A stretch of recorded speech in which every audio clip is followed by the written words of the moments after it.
There's a lot of perspectives of looking at like working at a Hakwon, right? Some people have positive perspectives of it, negative perspectives of it. I guess what would be like a big, one of the major pros of working at a Hakwon, and I guess one of the major cons of working at a Hakwon, would you say? I mean, the biggest con first is that you don't have as much flexibility with vacations. Yeah, that's true. If you work for public school, you have quite long vacations, which is really nice. I think the flexibility for Hagwons though is that generally you get paid a lot more. That's a big thing, right? Especially depending on where you live. And then the other side is, I think there's more, like, I guess, accountability for you in a way.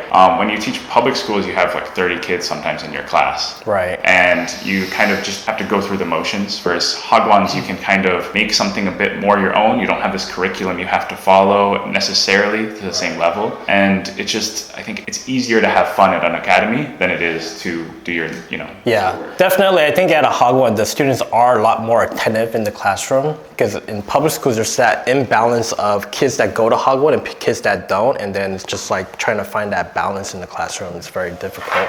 It's hard to teach the ABCs to a kid who can, read novels by themselves, right? It's not easy to make that fun.